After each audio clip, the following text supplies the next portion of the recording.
នៅជុំវិញព្រះពុទ្ធបដិមាកម្ពស់108ម៉ែត្រមាននៅការកសាងបុស្បុកចំនួន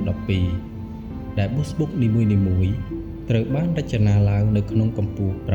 9.63 ម៉ែត្រក្នុងបុស្បុកនេះមានតម្កល់ព្រះពុទ្ធរូបនិងព្រះអសិតិសាវកចំនួន12អង្គដែលតំណាងឲ្យខែទាំង12សូមទស្សនាប្លង់មេ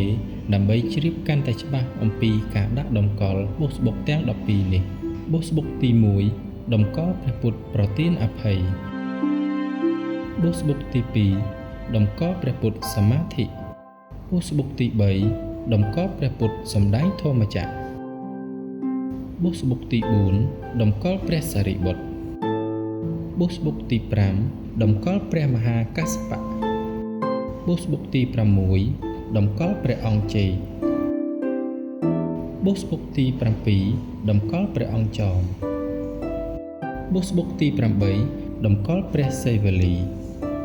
បុស្បុកទី9តម្កល់ព្រះមហាមុគលានបុស្បុកទី10តម្កល់ព្រះមហាអានន្ទបុស្បុកទី11តម្កល់ព្រះពុទ្ធប្រណិនិងបុស្បុកទី12តម្កល់ព្រះពុទ្ធប្រទានពរបុស្បុកទាំង12នេះតម្កល់ជុំវិញព្រះពុទ្ធបដិមាកម្ពស់108ម៉ែត្រដែលគង់នៅចំកណ្ដាលពុទ្ធបរិស័ទដែលមានសទ្ធាជ្រះថ្លាអាចចូលរួមភ្ជាប់ឧបនិស្ស័យតាមរយៈការជាវបុស្បុកនេះបានសម្រាប់ព័ត៌មានលម្អិតនិងការចូលរួមជាវសូមទំនាក់ទំនងតាមរយៈលេខទូរស័ព្ទនៅលើវីដេអូនេះ